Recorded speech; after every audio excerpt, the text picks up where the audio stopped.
Coming up next on the Jeff Crilley Show, you're going to meet Bodie. He just finished runner-up on The Voice, but his journey is just beginning. His story just ahead.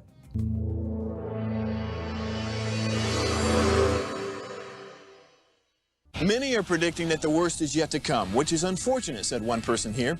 Until now, they've enjoyed the reputation of being the nation's icebox. Watched a burglar in his home this morning by webcam. As a journalist of over 25 years, stories are what make my world turn. Reporting live from the Dallas newsroom tonight, Jeff Crilley, Fox 4 News. But in 2008, I took the jump from my familiar life and started a PR firm from my home. We're talking about anyone with a camcorder like the one I'm using becomes a television network. We started slowly growing the company, and we now have over 100 clients, and we've branched into the world of live digital broadcasting. I now own 8 different TV studios and have a huge team. And the stories that I now get to share are sometimes the most important of my life. Life has a funny way of coming around full circle. This is the Jeff Crilley Show. Well, every once in a while I get graced with a guest that makes me nervous, and I'm a little nervous right now being next to Bodie, runner-up on The Voice. I mean, can some of this rub off? Okay, I want to hear your journey, because many people know you from The Voice that just wrapped up, but how did this start? When did you know you knew how to sing? I grew up in a musical family, and it was just always kind of something that was in my blood, performing. My mom was a theater teacher for a lot of my early life, and my parents met on stage and performing, and so it was just always a part of my DNA. And I kept going, kept self-teaching myself, getting around other people that made music, and the rest is history. Okay, tell me about the audition, and when was it?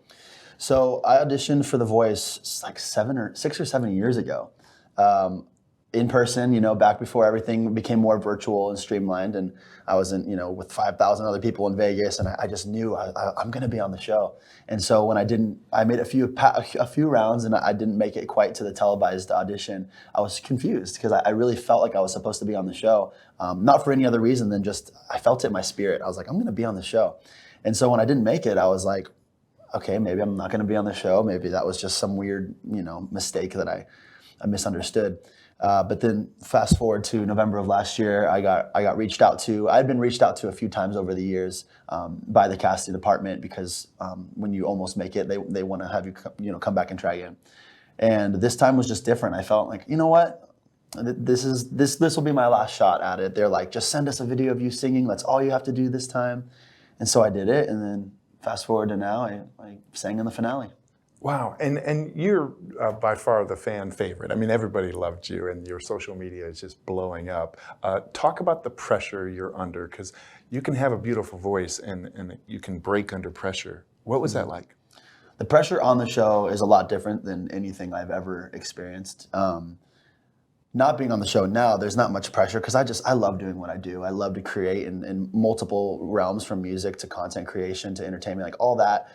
It just brings me joy. But on the show, as much as it was enjoyable and fun and fulfilling, there was a level of pressure that I've never experienced before, because it's not only the musicality, but it's how you look. You're in a wardrobe that you're not familiar with. You just picked it, you just got put in it maybe the day before. You're wearing makeup, you're performing to a bunch of cameras and a live audience. So there's so many assets to it, even performing to 4 legendary coaches and all of America and all over the globe. So there's a lot of pieces to it, and you're getting voted for. So it's just, there was a pressure that I'd never experienced before that really pushed me as a performer. But I'm glad to be moving on from it.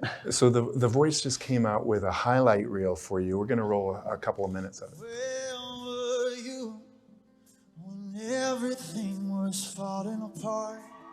All my days were spent by the telephone that never rang. All I needed was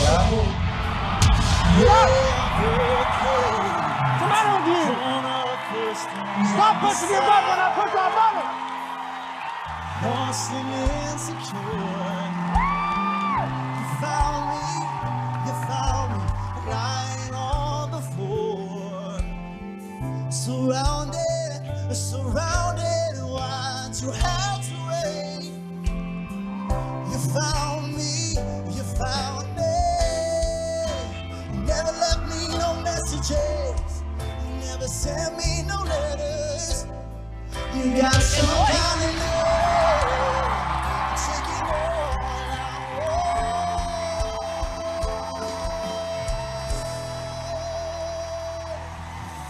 Lost and insecure. You Just do found it. me. Just do it. Found me lying on the floor. Surrounded, you found me.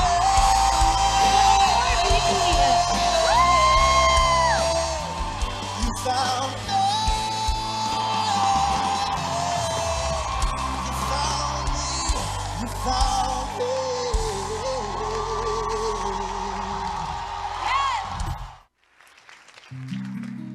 We're under pressure.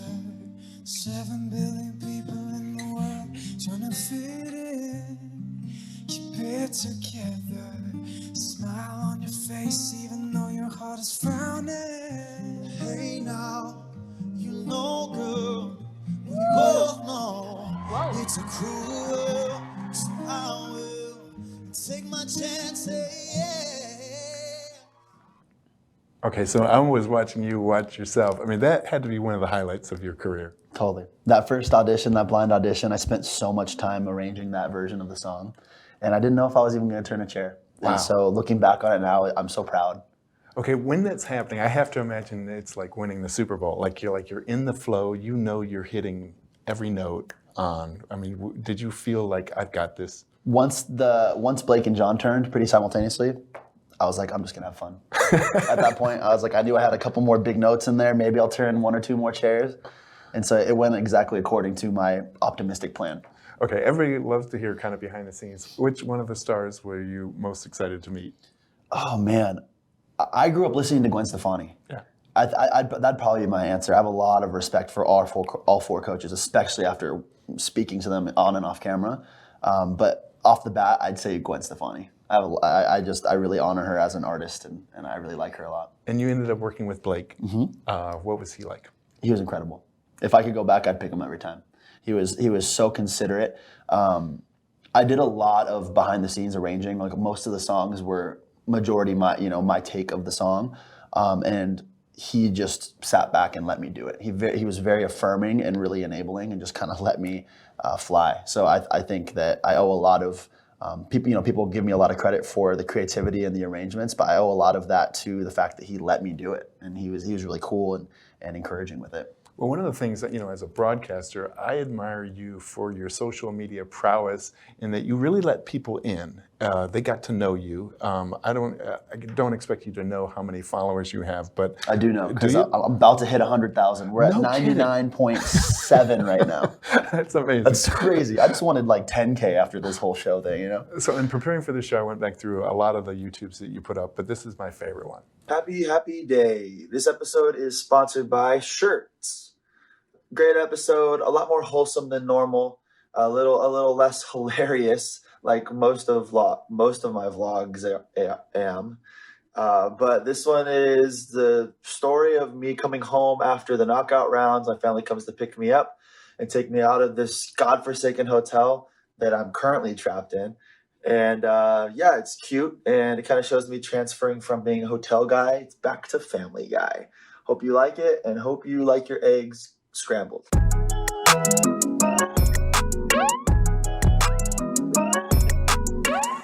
Holy cow, same outfit as last vlog? You betcha. Time to go home. After 8 weeks on and off of being in a hotel over the last 3 months, I am thrilled, so thrilled to kiss this hotel goodbye for a little bit. So I'm going to pack up a lot of things, and my wife and my children are on their way. They're going to come into the hotel, and I get to see them for the first time in a long time. I'm really excited.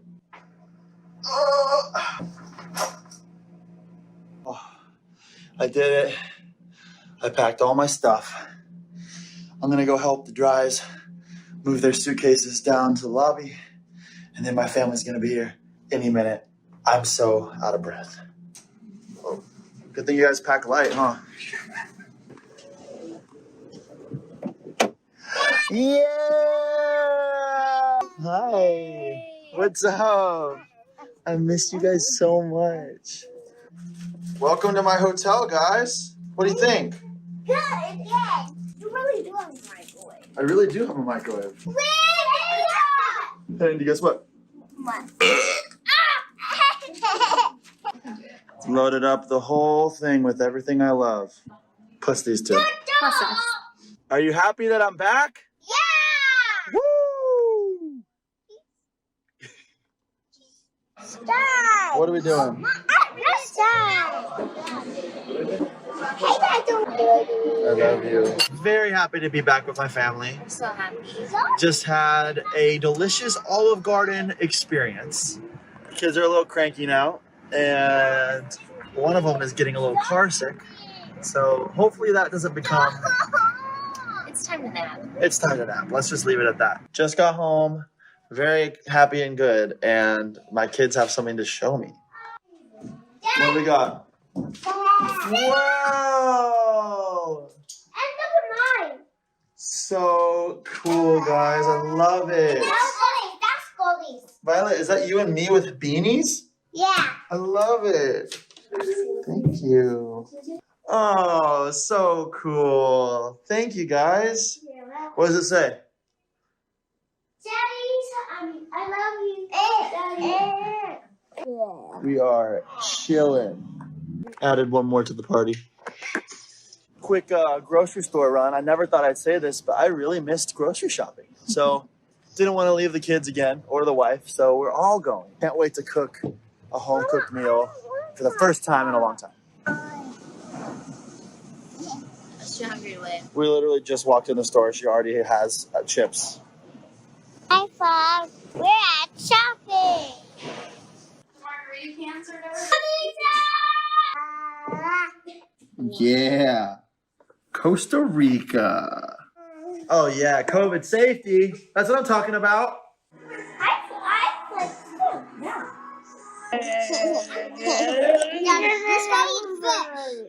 Time for bed. Just got the kids down. Finally get to hang out with my best friend. And we're going to watch So You Think You Can Dance? No. No, we already finished that. We're going to watch something, eat Oreos, you know, things adults do. All right, everybody. This is probably the end of my vlog. So hopefully, okay. Gosh, PDA. See you guys next time. I absolutely love your social media, and clearly you're a great dad and great husband. Thank you. So what was it like just looking at the vlog you just now? Oh, it's always so fun to watch back. These are home videos to me. You know, I make these for, you know, for people to be entertained and get a little inside scoop on what I'm up to. But it's also a way for me to capture these moments in my life, and it's like like looking through a photo album now. So watching these back, that was right when I got home from after the knockout. So that was pretty early on in my experience on the show too. So it's fun to always watch back, and I feel all the emotions when I watch it back and how I was feeling in the moment. So absolutely. Well, I feel like I'm interviewing Kelly Clarkson right after she wins American Idol. This is just the very beginning of your journey. What's next? What do you see? Oh man, so much. I'm so excited. We're working hard on a lot of incredible music, obviously first and foremost. A lot of really funny content, entertainment, comedy content, some incredible clothes, merch coming out soon. We're you name it, we're covering all of it. I'm really excited. Okay, I dream big. How big do you want to get? I want to just continue using my abilities and my gifts to inspire people and bring them joy. So I don't have a cap on it. I'm just expecting to continue to let God use me how He wants to use me. Well, so my wish for you, Bodie, because you have such an amazing family, is whatever success you enjoy, it doesn't impact, what you have. You're so Absolutely. Incredibly blessed right now Totally. with a family that loves you, and being an artist takes a toll, and so I wish you nothing but the best. Thank you so much. Yeah. Thanks for having me. All right, we're going to end with his Instagram, which is instagram.com/Bodie. Bodie, thanks for coming on the show. Thanks for having me. That's it for now. We'll see you next time.